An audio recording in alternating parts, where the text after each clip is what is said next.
Just before Mass, I was talking with Father Major, and I asked him, how do you squeeze 50 years of priesthood into a 10-minute homily? He said, just pray. Thanks, Peter. You were a big help. But I did. You know, soon after Pope Francis was established at the Vatican in Rome, an interviewer came up to him and asked him, who are you?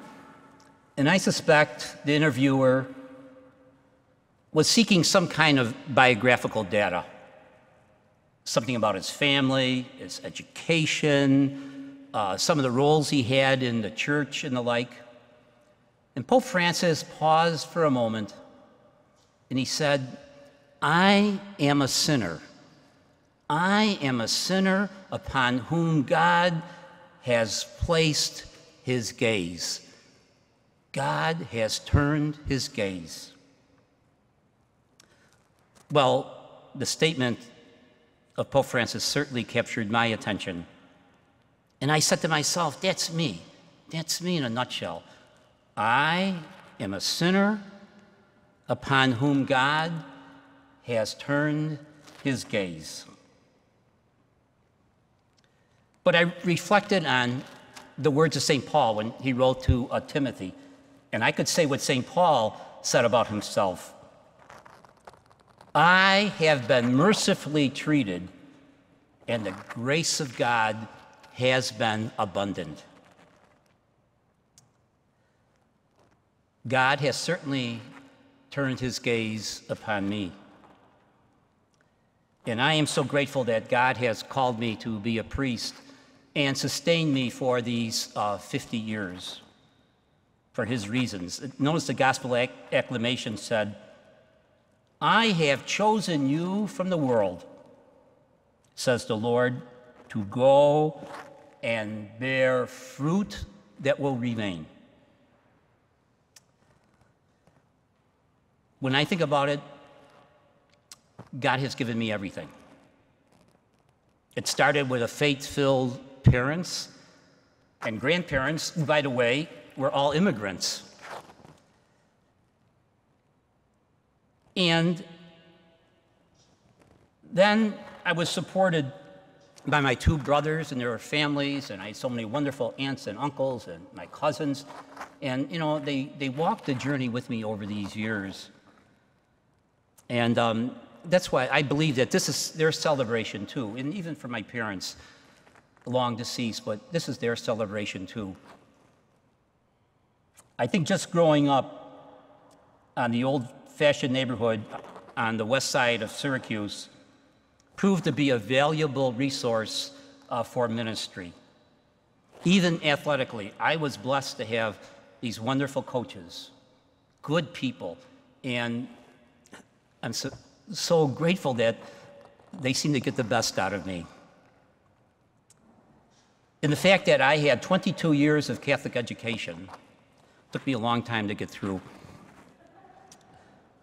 And I was so influenced by good priests, and especially the Sisters of St. Joseph Carondelet.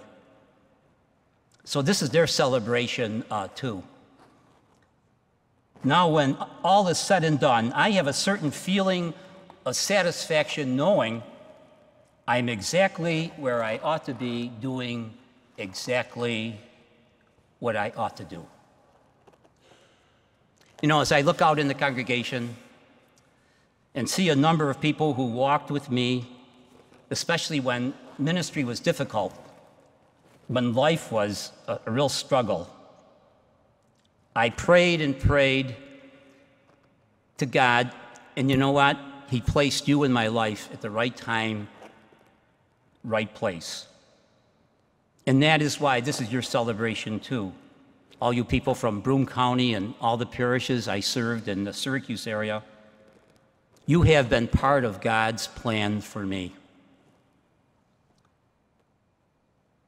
You know, before I came to the cathedral here, I had undergone some very painful partings. And 7.5 years ago, I came to this parish, and I was still grieving from leaving 2 parishes behind. I had all kinds of health issues and the like. But this parish community of Cathedral not only welcomed me, but embraced me. I appreciate the way you affirm me and encourage me. You have truly infused new life into me. And I can say, and I've been happy as a priest, that these 7.5 years have been some of the happiest years of my life. And I thank you for that. And again, this is your celebration too. In a way, we're celebrating the priesthood. You know, as I was leaving the seminary 50 years ago, I met with the rector, the president, as all the members of the ordination class did, and he gave me his blessing. And he said, stay anchored in God's realm. And by that he meant stay close to Jesus. And he used Mary as an example. He said, look at Mary, close, obviously, to Jesus at the moment of his conception, the moment of his birth, the flight into Egypt, the hidden years in Nazareth, in the temple, at Cana, at the foot of the cross, and even when the risen Christ appeared to his embryonic church community at Pentecost. Stay close to Jesus.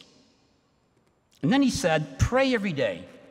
Pray every day for the desire, just a desire that you will be able to bear in mind what other people have to bear in their heart.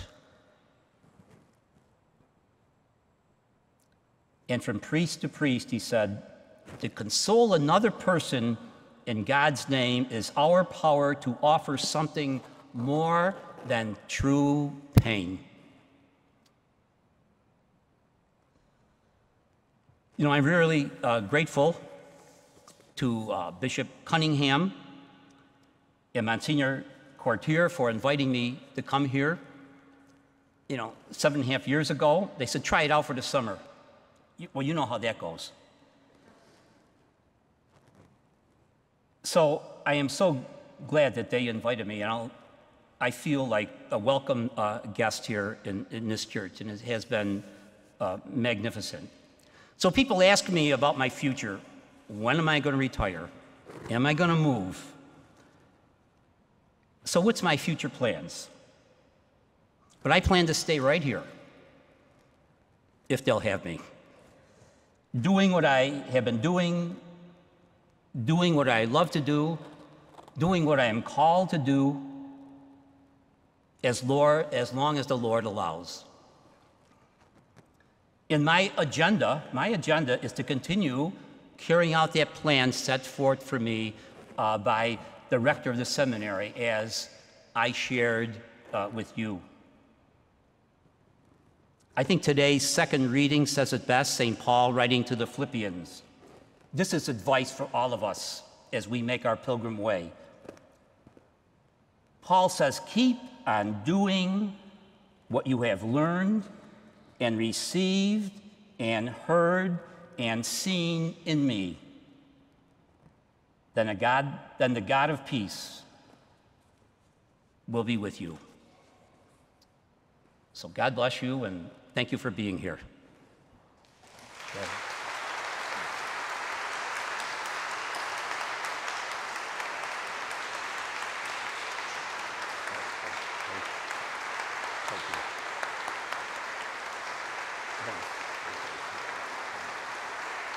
Thank you.